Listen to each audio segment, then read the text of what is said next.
나는 전능하신 아버지 하나님 천지의 창조주를 믿습니다. 나는 그의 유일하신 아들 우리 주 예수 그리스도를 믿습니다. 그는 성령으로 잉태되어 동정녀 마리아에게서 나시고 본디오 빌라도에게 고난을 받아 십자가에 못 박혀 죽으시고 장사된 지 사흘 만에 죽은 자 가운데서 다시 살아나셨으며 하늘에 오르시어 전능하신 아버지 하나님 우편에 앉아 계시다가 거기로부터 살아있는 자와 죽은 자를 심판하러 오십니다. 나는 성령을 믿으며 거룩한 공교회와 성도의 교제와 죄를 용서받는 것과 몸의 부활과 영생을 믿습니다. 아멘.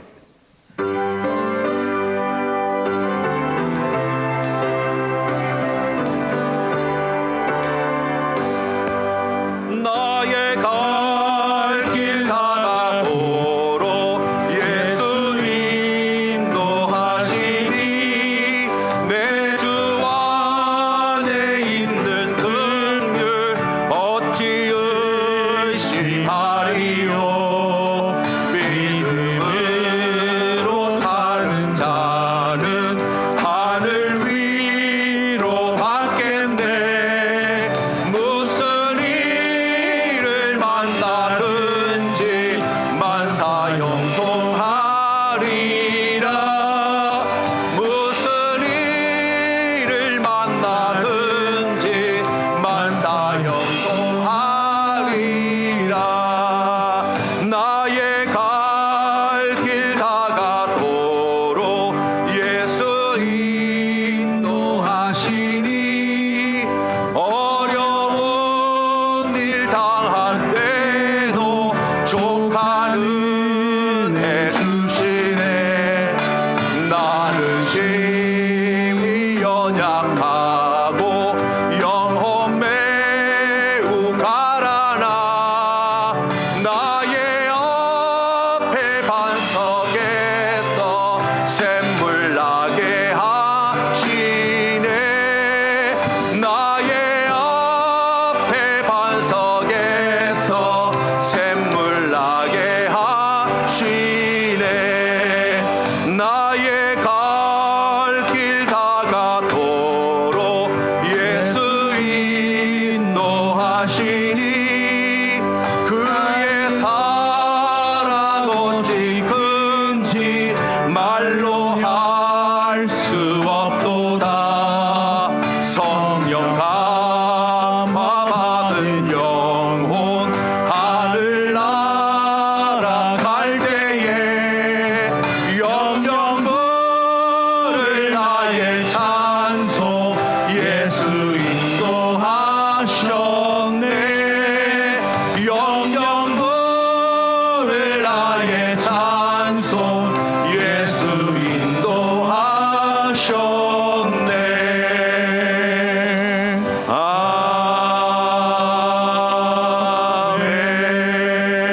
아멘. 우리의 창조자이시며 구원자이신 하나님 아버지, 거룩한 주일을 맞이하여 사랑하는 성도님들이 예배를 드리기 위하여 교회로 달려왔사오니 두 팔 벌려 안아 주시옵소서. 이 시간 주님의 빛난 영광만 바라보며 경배하게 하옵소서. 우리는 간혹 구원의 간격을 잊어버리고 의무적으로 예배를 드리며 적당히 세상과 타협하면서 우리의 마음이 딱딱하게 굳어있는 줄도 모른 채 성도의 도리를 다한 것처럼 행동하면서 재물을 더 사랑한 적이 있었음을 고백하오니 우리의 부끄러운 흉터를 주님의 사랑으로 덮어 주시옵소서. 말씀 선포하실 목사님을 영적 권세로 붙잡아 주시고 선포되는 말씀이 우리의 영혼을 채우며 그 말씀을 듣는 것으로 만족하지 않고 우리 삶에서 순종하며 실천하게 하옵소서. 정성껏 준비하여 드리는 이사육 교구의 여성 중창단의 찬양을 기쁘게 받아주시고 우리도 그 찬양을 느낄 수 있도록 가슴을 활짝 열어 주시옵소서. 하나님이 기뻐하시는 교회가 되기를 원합니다. 올해의 표를 기도하는 교회로 정하고 그 어려운 시간들 가운데서도 주님의 은혜로 8월 두 번째 주일까지 잘 달려오게 하심을 감사합니다. 이 땅에 있는 많은 교회들이 하나님의 뜻을 이루며 하나님이 기뻐하시는 교회로 시작하였으나 사람을 만족시키고 더 많은 힘과 재물을 소유하기 위하여 세상 풍조에 따라가는 교회들을 긍휼히 여겨 주셔서 주님 다시 오실 그날까지 주의 이름을 높이는 교회들이 되게 하옵소서. 긴 장마와 코로나19 바이러스가 기승을 부리는 가운데 교회를 안전하게 이끌어가는 담임 목사님을 강건하게 하시고 말씀과 가르침으로 수고하며 교인 한 사람 한 사람의 신앙을 돌아볼 때에 늘 성도님들의 사랑과 존경을 받게 하옵시고 사역을 돕는 사모님을 건강으로 붙잡아 주시고 두 자녀도 주님의 품 안에서 지혜가 자라나고 가정과 교회의 기쁨이 되게 하옵소서. 부교역자들이 겸손한 모습으로 성장하여 참 복음을 전하는 탁월한 전도자가 되게 하옵소서. 당회와 재직회 회원들에게 하나님의 뜻에 따라 결정하는 분별력을 주시고 각 부서장과 교사들은 하나님이 맡기신 영혼드림을 맹심하고 양육하게 하옵소서. 사랑방 리더와 헬퍼들은 사랑방 식구들과 깊이 소통하며 교회를 힘껏 돕는 작은 목회자가 되게 하시고 항존직의 직분으로 세움받은 모든 분들이 사명으로 섬기며 교회의 기둥이 되게 하옵소서. 우리 교회의 믿음의 선배이신 원로 목사님과 원로 장로님, 은퇴 장로님을 비롯한 모든 명예 직분자들을 지금까지 하나님이 함께 하셨던 것처럼 남은 모든 시간들도 함께 하여 주시고 관리 집사님과 영상실과 사무실에서 그리고 예배를 돕는 모든 지체들을 격려하여 주시고 생업을 위하여 출타한 성도님들과 몸이 불편하여 병원과 가정에서 치료 중에 있는 주의 백성들과 함께하여 주시고 기록적인 폭우로 인하여 삶의 터전을 잃고 망연자실하는 모든 분들에게 용기를 잃지 않게 자비를 베풀어 주시옵소서. 예수님 이름으로 기도드리옵나이다. 아멘. 오늘 우리에게 주신 하나님 말씀은 사사기 13장 24절 25절 말씀입니다. 사사기 13장 24, 25절 말씀을 우리 같이 한 목소리로 하나님 말씀 받들어 읽도록 하겠습니다. 다 같이 하나님 말씀 읽겠습니다. 시작. 그 여인이 아들을 낳음에 그의 이름을 삼손이라 하니라. 그 아이가 자라매 여호와께서 그에게 복을 주시더니 소라와 에스다올 사이 마하네단에서 여호와의 영이 그를 움직이기 시작하셨더라. 아멘.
위한 찬양 감사합니다.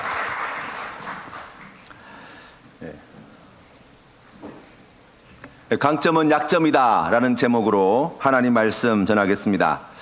우리가 사사기 이야기를 하면서 이스라엘의 그 지도자였던 여호수아가 죽고 난 뒤부터 시작되어지는 이 사사기 이야기를 보면 여호수아 사후에 이스라엘 백성들의 영적인 상태는 급속한 가나안화로 지금 기울어가고 있다라는 말씀을 드렸습니다. 그런데 그들을 구원하기 위한 하나님께서 세우신 사사들도 이 가나안화의 영향력에서 벗어나지 못했다는 것을 알 수 있습니다. 기드온과 같은 사사는 미디안과의 전쟁에서 큰 승리를 거두고 난 뒤에 이 싸움에서 얻은 전리품을 가지고 금 에봇을 만들었고, 그것을 이스라엘 백성들이 음란하게 섬기게 하는 데에 어떻게 보면은 빌미를 제공하였던 사사라고 이야기할 수 있습니다. 뿐만 아니라 자신뿐만 아니라 또 가족들도 왕족과 같은 삶을 살았죠. 그리고 그 뒤에 나오는 야일과 같은 사사는 원래 사사 직분은 세습되는 것이 아닌데 성경 말씀에 보니까 그의 자녀들까지도 부귀영화를 누리며 살았다라고 성경 말씀에 나와 있습니다. 뿐만 아니라 사사 압도는 그의 아들뿐만 아니라 손자까지도 그와 같은 권력을 함께 누리며 살았다라고 이야기하고 있습니다. 또 사사 입산과 같은 사람은 자신의 자녀들을 주변 이방 족속들과 정략 결혼을 시켰다라고 나와 있어요. 하나님께서 택하신 사사, 하나님께서 맡겨주신 일을 감당하는 사사로 세웠는데도 그들은 이 이스라엘 백성들의 영적 가나안화를 갖다가 벗어나지 못하고 이방 족속들과 그와 같이 혼인관계를 맺었다는 거예요. 그리고 입다와 같은 사사는 이방의 풍속을 따라서 자신의 딸을 인신제사로 하나님께 바치게 됩니다. 또 동족 간의 전쟁으로 42,000명이나 되는 에브라임 지파 사람들을 죽이는 일을 행하게 되어지지요. 이스라엘의 구원자로 세웠는데 어떻게 보면 이스라엘 공동체를 와해시키고 지파를 아주 처참하게 피 흘리는 일에 앞장섰던 사사라고 성경은 나와 있어요. 그에 비해서 삼손이라고 하는 사사는 그 출생부터가 남다르지요. 13장 말씀에 보시면 삼손의 출생 기사가 나와 있는데, 원래 잉태하지 못했던 삼손의 어머니가 하나님께서 하나님의 사사를 보내셔서 아들을 주실 것을 약속하시고 이스라엘을 블레셋에서 구원할 자로 하나님께서 택하셨음을 말씀해 주십니다. 그리고 그 예언의 말씀이 의심할 여지가 없는 사실임을 보여주시기 위해서 제단에서 불을 내시고 드렸던 제물을 다 불사르는 그 귀한 광경까지도 보여주셨어요. 그래서 마노아와 그의 아내가 하나님을 본 것과 같은, 그리고 하나님께 주신 그 놀라운 약속을 분명히 봄으로 말미암아 이 일대로 믿음으로 순종하여서 이 삼손의 부모 역할을 하였다라고 성경 말씀에 나와 있습니다. 삼손은 출생할 수 없는 자녀였습니다. 그러나 하나님의 특별한 은총을 입어서 난 아들이지요. 어머니 뱃속에서부터 나실인으로 구별되었습니다. 그래서 하나님께 온전히 바쳐진 자, 하나님께 온전히 헌신되어진 자로 평생을 살도록 부름받았다라고 성경은 이야기합니다. 그 표시로 머리에 삭도를 대지 않았고 포도나무에서 난 어떤 것도 입에 대지 않았고, 또 민수기 6장 말씀에 보시면 이 시신조차 가까이 하지 않았던 우리 나실인으로서의 삼손의 삶을 우리가 이해할 수 있습니다. 그렇게 생각해 보면 믿음이 아주 탁월한 부모님, 그리고 그 부모님 설하에서 신앙교육을 제대로 받은, 그리고 우리가 오늘 성경 말씀에서 24절에 보시면 어릴 때부터 하나님께로부터 큰 복을 받았던 사사, 바로 그가 삼손이라는 거예요. 특별히 구약 성경에서 말하는 복이라고 하는 것은 성공과 번영과 장수를 위한 필요한 모든 능력을 공급받았다는 거예요. 하나님께로부터 말입니다. 가장 대표적인 것이 무엇입니까? 이 삼손에게 있어서는 바로 힘이에요. 복으로 받았다는 거예요. 삼손은 초인적인 힘을 가지고 있는 사람이었습니다. 젊은 사자쯤은 염소 새끼를 잡듯이 잡을 수 있었고 30대 1 정도는 너무나 가벼운 싸움이었고 여우 300마리를 붙잡아다가 꼬리에다가 횃불을 붙여다가 이 블레셋 사람들에게 큰 피해를 입혔고 또 나귀 턱뼈 하나 가지고 1000명이나 되는 무장한 블레셋 군인들을 물리쳤을 뿐만 아니라 또 성문짝과 문설주와 문빗장을 빼어다가 산 꼭대기에 갖다 놓는 것은 마치 아침 운동하듯이 그렇게 쉽게 하는 사람이었어요. 온몸이 7 활줄로 결박당하였지만 또 새 밧줄로 자신을 포박하였지만 불탄 새끼줄과 같이 너무나 가볍게 끊어버렸고, 그때 당시 블레셋이 가지고 있던 강력한 무기가 있음에도 불구하고 그때 당시에 이 삼손을 감당해낼 만한 사람이 없었다라고 성경은 우리에게 말씀합니다. 사실 사사들이 하는 일은 재판하는 일도 물론 하였지만 가장 중요한 일은 이스라엘 백성들을 격려하고 독려하여서 이스라엘 백성들을 학대하고 착취하고 압제하는 그 외적들을 갖다가 물리치는 일을 하는 것이 바로 사사들의 주요 사역이었어요. 군 사령관으로서의 역할이 사사가 해왔던 가장 중요한 일이라고 할 수 있습니다. 그렇게 생각해 본다면 삼손이 가지고 있는 이와 같은 강력한 힘은 군 사령관으로서 백성의 지도자로서 이 전쟁을 수행하는 데 있어서 더없이 좋은 그리고 유리한 장점과 강점이 되어질 수 있다고 이야기할 수 있습니다. 뿐만 아니라 그는 태어날 때부터 하나님께로부터 놀라운 은혜와 은총을 받았고 복을 받았고 또 거기에서 한 걸음 더 나아가 오늘 25절 말씀해 보시면 하나님의 영이 삼손을 움직이기 시작하셨다라고 말씀하고 있어요.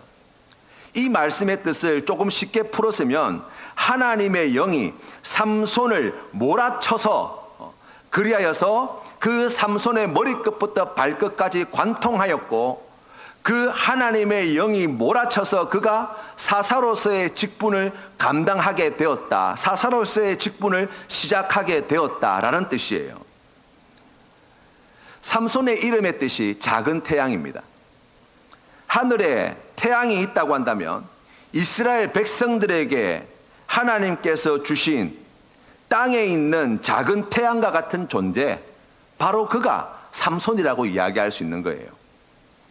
역대 사사 가운데 가장 완벽한 조건을 가진 자, 바로 그가 삼손이라고 이야기합니다. 그런데 그런 모든 좋은 조건들을 다 가진 삼손인데 우리가 성경에서 만나는 삼손은 우리의 실망을 불러일으키기에 충분한 모습을 보여줍니다. 그는 처음부터 끝까지 여자 문제로 큰 어려움을 겪습니다.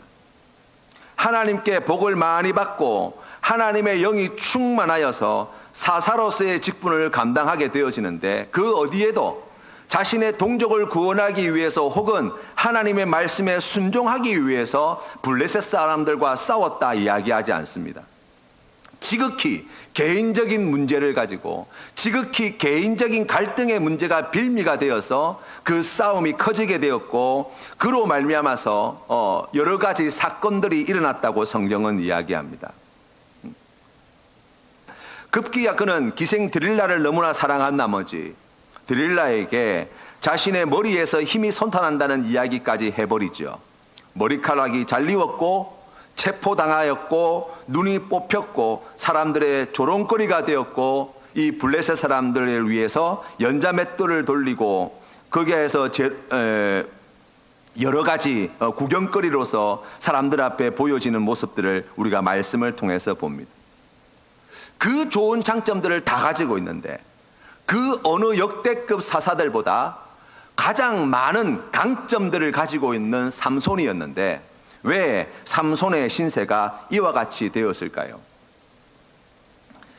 2차 세계대전과 달리 1차 세계대전과 관련한 영화는 잘 없어요. 왜냐하면 2차 세계대전 때는 그래도 항공모함도 있고 뭐 전차부대도 나오고 잠수함도 있고 또 뭐 강력한 화력을 쏟아붓고 막 하는 그러한 폭격 장면들도 나올 수 있는데 1차 세계대전 때만 하더라도 참호전으로 대표되는 전쟁이 아주 지리하게 이어졌습니다. 참호전이라는 게 다른 게 아니에요. 땅 파서 군인들을 거기에 들어가게 하고 총을 들고 철책 만들고 거기에 숨어 있다가 위에서 명령이 떨어지면 참호 밖으로 뛰쳐나와서 상대방의 참호까지 뛰어가는 거예요. 총을 쏘면서 말입니다. 그러면 수비하는 쪽에서는 기관총이나 대포 같은 것들을 준비했다가 눈앞에 펼쳐진 맨 땅을 뛰어오는 그 적군을 향해서 화력을 집중하다 보면 정말 떨어지는 낙엽과 같이 수많은 젊은이들이 정말 덧없이 거기에 전쟁에서 이슬처럼 사라져버린 일들을 계속해왔다고 할 수 있어요. 그 가운데에 이 1차 세계대전의 참전국 가운데 이 프랑스에서는 135만 명의 전사자가 났고 426만 명의 부상자를 내었습니다. 나중에 성전국가가 되어지지만 이 전쟁에서 겪었던 이 상처와 그리고 또 이 타격이 너무나 커서 회복하는데 너무나 긴 시간이 걸렸던 거예요. 그래서 프랑스에서는 앞으로 또다시 독일과 전쟁이 일어날 경우를 대비하여서 길이가 750km가 되는 긴 국경선에다가 요새를 짓기 시작합니다.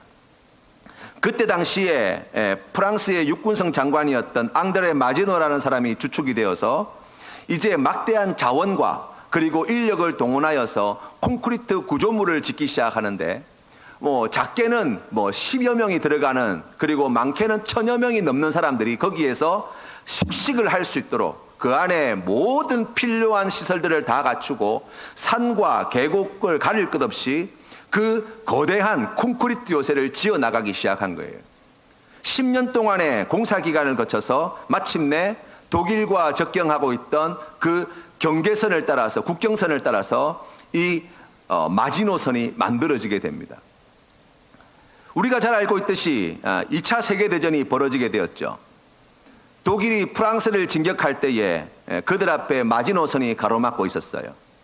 그런데 우리가 생각한데 그때 당시에 가지고 있던 화력을 가지고는 결코 무너뜨릴 수 없는 마지노선인데 단 6주 만에 함락시켜버립니다. 그 방법이 무엇이냐면 이 마지노선을 돌아서 벨기에 쪽으로 돌아서 프랑스 쪽으로 진군해 들어가서 6주 만에 우리가 잘 알고 있는 전격전, 전차 부대를 이끌고 진격해왔던 이 독일의 군대가 6주 만에 프랑스를 함락시켜 버린 거예요. 그렇게 되자 그렇게 공들여 만들어 놓았던 강력한 요새의 이 마지노선이 쓸모 없어지게 되어져 버린 것이죠. 악한 마귀는 우리를 할 수만 있으면 하나님께로부터 멀리 떨어뜨려 놓으려고 수단과 방법을 가리지 않습니다. 집요하게 우리를 시험하고 유혹하는 일들이 마귀가 하는 일이에요.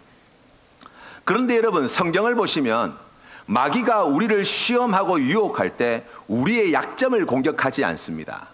오히려 우리가 강점이라고 생각하는 것을 집요하게 물고 늘어져요. 예수님께서 공생애를 시작하실 때 이 마귀는 40일 동안 금식 기도하셨던 예수님께 찾아와서 3가지 시험을 내어놓습니다. 그런데 그 시험의 내용을 잘 들어보십시오. 주린 예수님에게 돌을 떡덩이로 만들라고 이야기합니다. 그 말씀은 다른 말로 이야기하면 이렇게 해석할 수 있어요.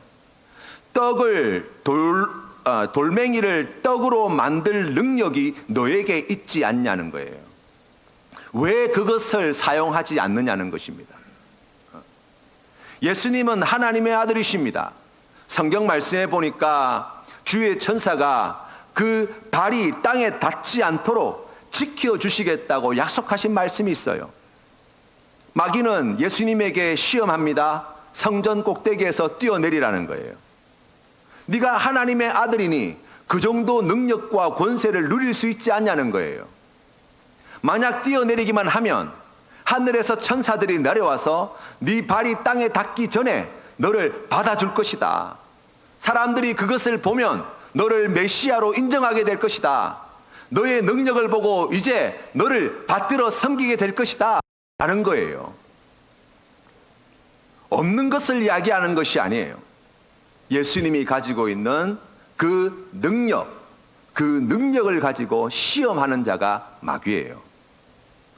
선악과를 따먹은 장면도 다르지 않습니다.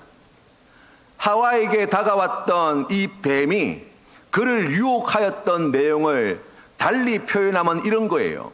너에게 이 선악과를 따먹을 자유가 있지 않냐? 네가 그것을 따먹을 권리가 있지 않냐? 네가 그것을 따먹을 힘이 있지 않냐? 라는 거예요. 그에게 자유가 있었죠. 그럴 힘이 있었죠.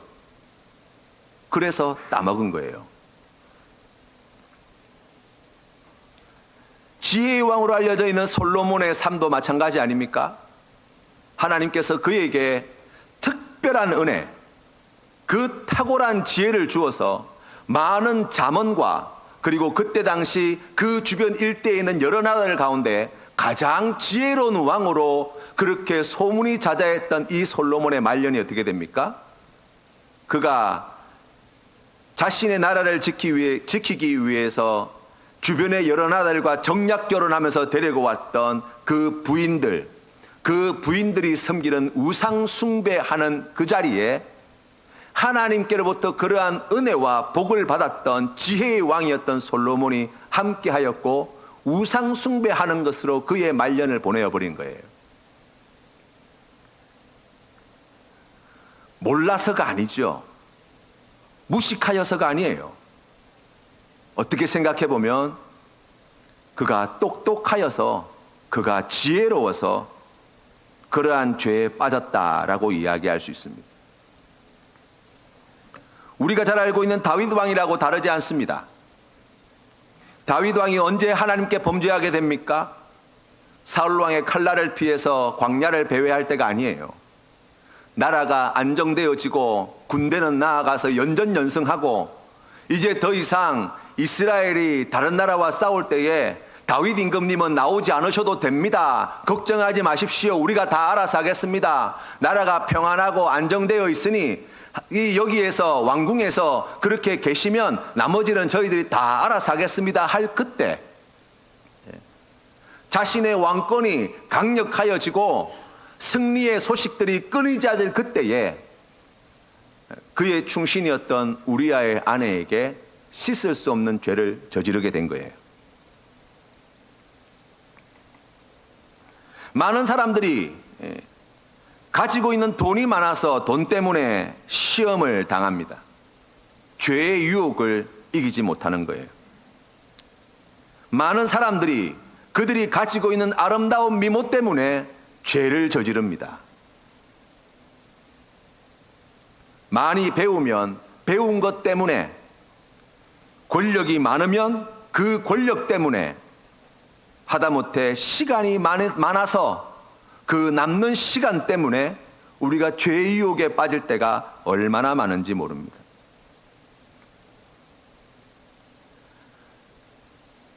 강점이라고 하는 것이 무엇입니까? 우리가 지난주에 함께 나누었던 것처럼 강점이란 자기가 의지할 만한 것, 자신의 삶에 믿을 만한 것, 의지할 만한 것, 바로 그것이 강점이라고 그랬어요.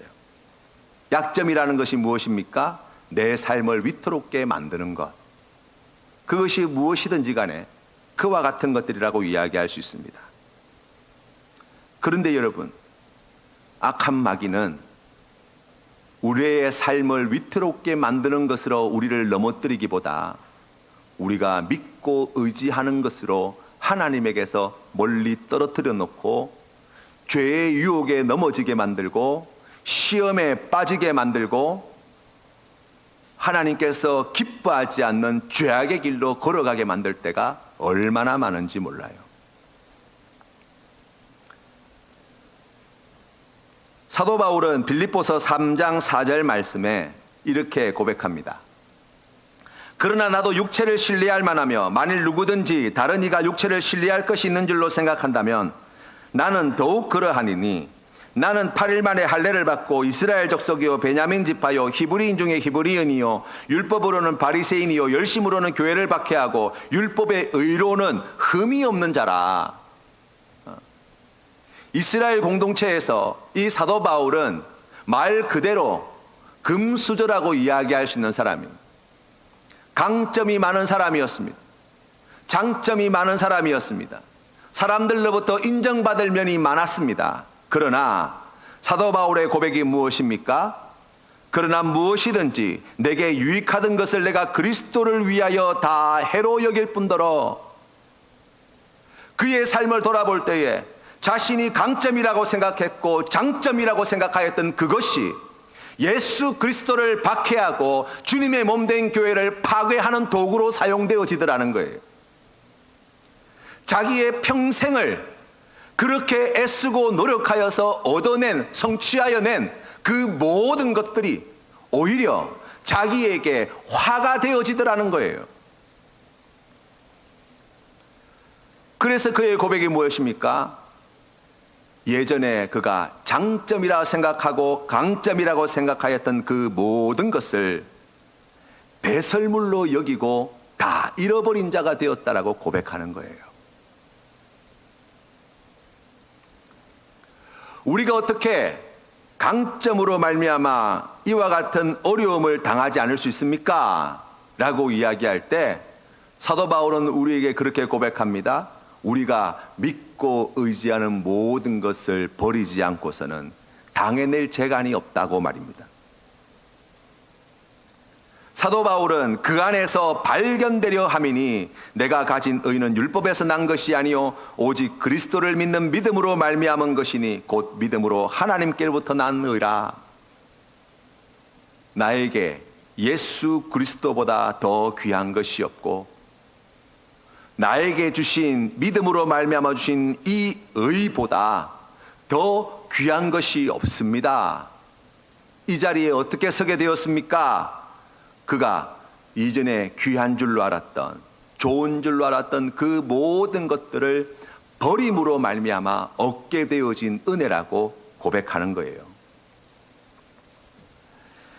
외줄타기 명인이 닉 왈렌다라는 사람이 있었습니다. 이 사람은 나야가라 폭포를 외줄로 건너고 그랜드 캐년 그 협곡을 외줄로 건넜던 사람이에요.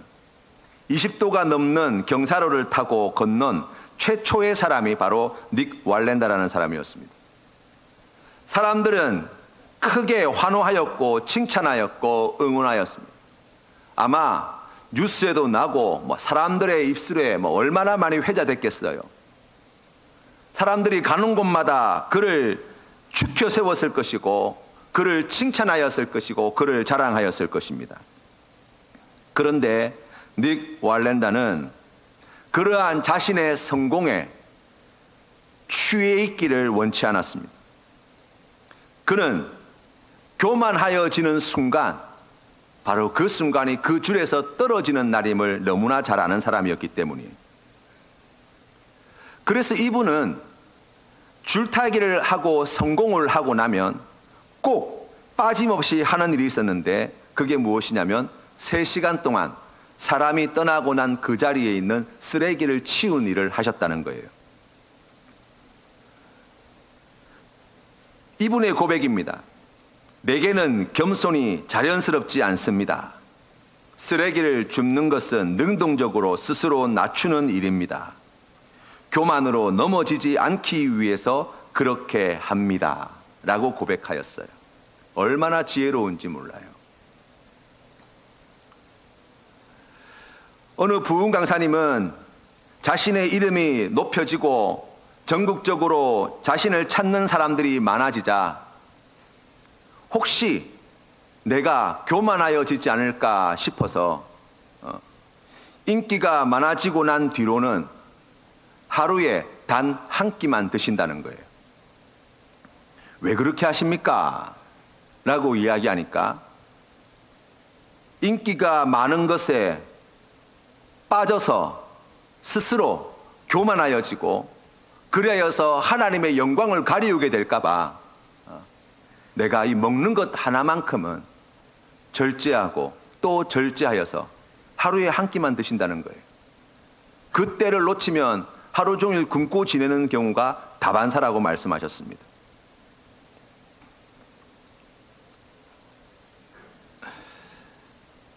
사랑하는 성도 여러분, 우리가 믿고 의지하는 모든 것들, 이 세상에 속해 있는 모든 것들 말입니다. 많이 가진 자는 그 가진 재물로, 많이 배운 자는 그 가진 지식으로, 건강한 자는 그들의 건강으로, 젊은 자는 그의 젊음으로, 아름다운 용모를 가진 자는 그 아름다운 용모로, 그 외에 여러 가지 남들보다 조금이나마 더 낫다고 생각하는 그 모든 것들 말입니다. 사실 그 모든 것들은 우리가 이 땅에서의 삶이 끝나는 그날 다 사라져 버리는 것들 아닙니까? 억만금이 아니라 그 억만금의 억만금을 가지고 있다고 한들 하나님이 우리의 이름을 부를 때에 10원짜리 동전 하나 가져갈 수 없고, 천하 제국을 호령하는 막강한 권력을 가지고 있다고 한들 주님 앞에 서게 되어지는 그날, 그가 이 땅에서 누렸던 그 권력의 한 자락, 그 한 자락조차 가져갈 수 없는 게 우리 인생 아닙니까?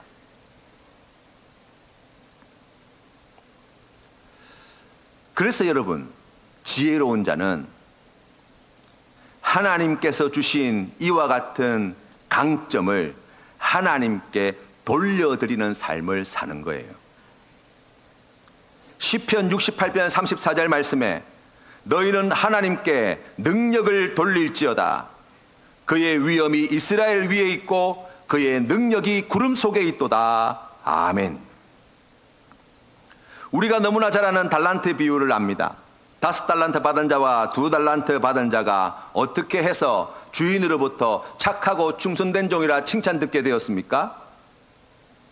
그들은 그들이 받은 5달란트와 2달란트가 누구의 것인지 아는 사람이었어요. 내 것이 아니라는 것을 누구보다 분명하게 아는 사람이었습니다.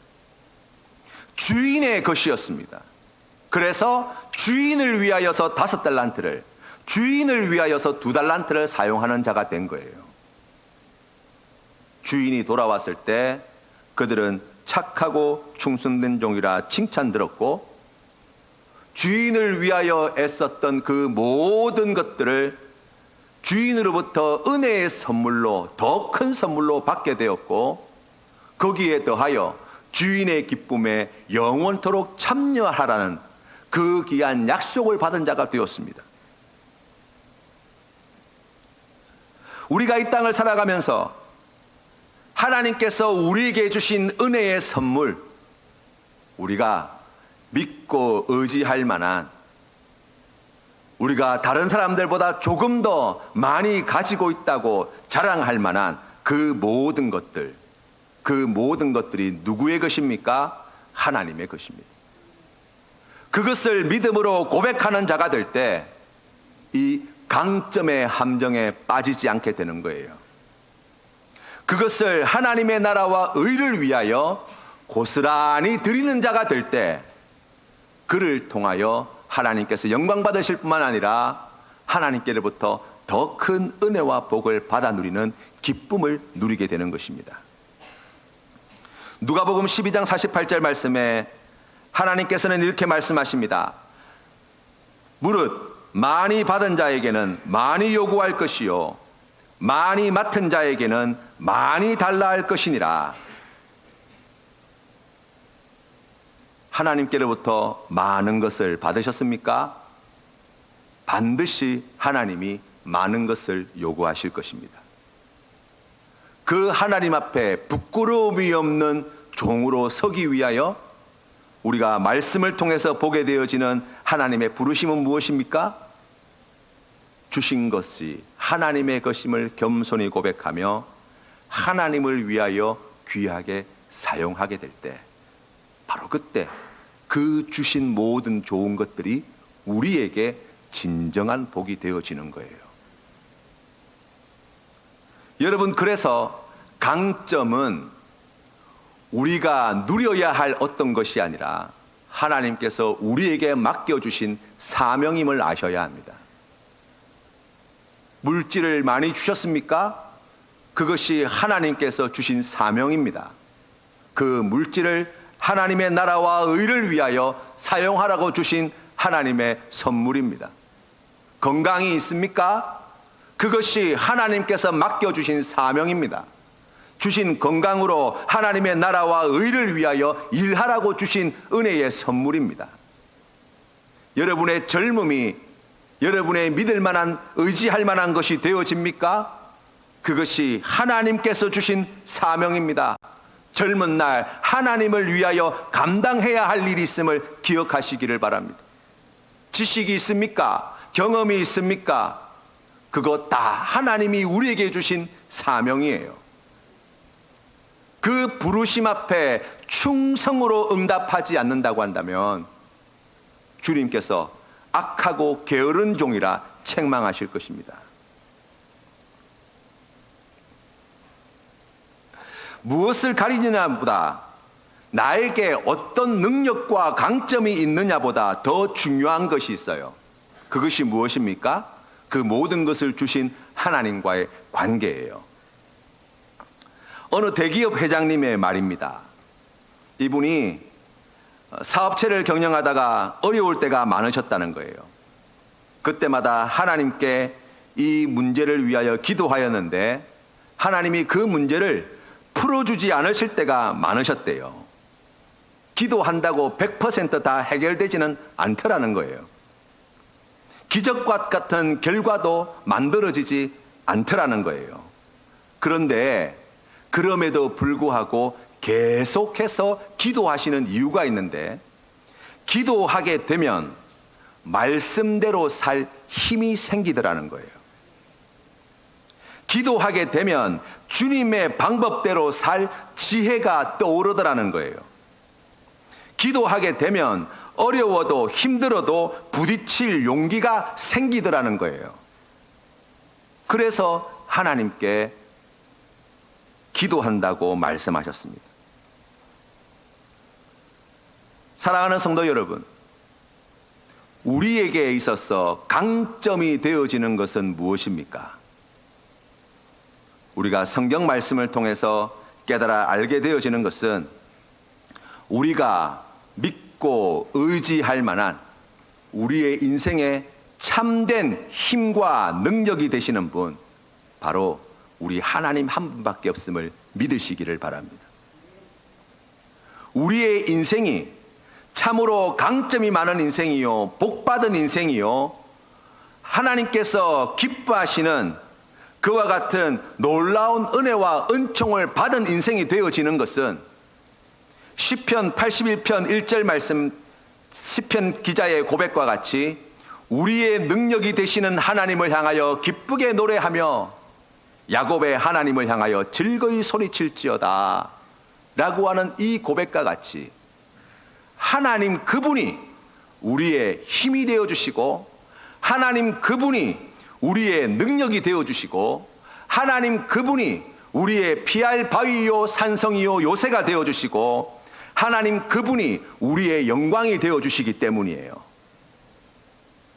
우리가 내세울 수 있는 강점, 우리가 자랑할 수 있는 강점은 오직 예수 그리스도밖에 없음을 고백하시기를 바랍니다. 우리의 인생이 여전히 하나님 은혜 안에 있음을 고백할 수 있는 것은 바로 하나님 그분이 나의 힘이 되어 주시기 때문임을 믿으시는 우리 귀한 성도님들 되시기를 바랍니다. 그 귀한 믿음의 고백으로 나아갈 때 하나님께서 주시는 이 귀한 모든 좋은 것들이 진정 우리에게 좋은 것이 되어지는 것이죠. 삼손은 블레셋 방백들에게 잡혀서 연자맷돌을 돌리고 눈이 뽑힌 자가 되었고 머리카락이 잘린 자가 되었습니다. 사람들 앞에 재주를 부리는 비참한 신세가 되었죠. 그런데 성경 말씀에 보시면 이 삼손이 그 블레셋 사람들의 연회 자리에 들어갔을 때에 그 신전을 받들고 있는 두 기둥 사이에 서서 그가 하나님께 그렇게 부르짖습니다. 하나님, 이번만은 나에게 힘을 주시어 이번만큼은 나를 생각하여 주시어 이번만큼은 나를 강하게 하여 주시어 나의 눈을 뺀 저 블레셋 사람들에게 원수를 단번에 갚게 하옵소서.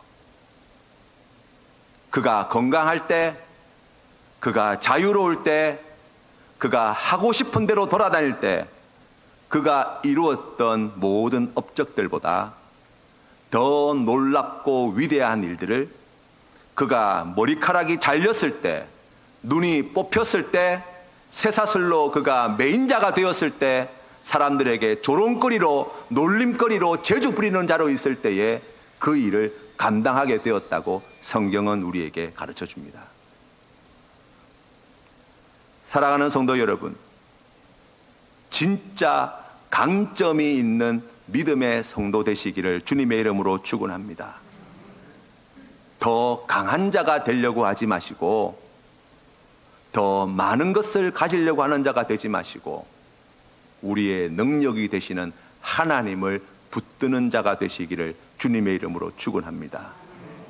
그러할 때 연약하고 볼품없는 우리의 인생을 통하여서도, 약점이 많고 허물이 많은 우리의 인생을 통하여서도 하나님께서는 이 땅 가운데에서 놀라운 일들을 반드시 이루어내 주실 줄로 믿습니다. 하나님께 이 귀한 은혜와 복으로 이 한 주간도 승리하시는 우리 모든 성도님들 다 되시기를 주님의 이름으로 축원합니다. 기도드리겠습니다. 좋으신 아버지 하나님, 은혜를 감사합니다. 하나님이 우리의 능력이요, 하나님이 우리의 힘이며, 하나님 그분만이 우리의 자랑이 되시고, 하나님만이 우리의 피할 바위요 산성이요 요새이심을 믿음으로 고백하는 우리 귀한 성도 되게 하여 주시옵소서. 하나님께서 우리에게 주신 모든 좋은 강점들과 장점들이 하나님의 나라와 의를 위하여 귀하게 쓰임받게 하여 주시고, 그리하여서 그 주신 그 모든 것들이 진정 우리에게 복이 되게 하여 주시며, 하나님께 기쁨과 영광을 올려드리는 우리의 믿음의 삶의 자리가 될 수 있도록 축복하여 주시옵소서. 세상에 속한 모든 것들 다 배설물과 같이 여기며, 하나님께서 맡겨주신 모든 좋은 것들을 나에게 맡겨주신 사명인 줄로 깨달아 죽기까지 충성하는 주의 종 되게 하여 주시옵시고, 아버지 하나님께 착하고 충성된 종이라 나의 기쁨에 함께 참여하는 자가 되어라. 이 귀한 약속의 말씀을 받아들이는 우리 귀한 성도님들 다 되게 하여 주시옵소서. 이제는 우리 주 예수 그리스도의 크신 은혜와 아버지 하나님의 영원하신 사랑과 성령 하나님의 교제하심이 오늘 주시는 말씀 마음에 새겨 오직 하나님 한 분만을 내 인생의 유일한 강점이요 자랑이요 내 인생의 가장 큰 영광으로 생각하며 살겠습니다. 믿음으로 고백하는 주의 백성들 머리 위에 흩어져 있는 귀한 믿음의 권속들과 생업과 직장과 사업체와 학교와 또한 모든 삶의 자리 가운데 이 나라 이 민족 가운데에 이제로부터 영원토록 함께 하시기를 간절히 축원하옵나이다. 아멘.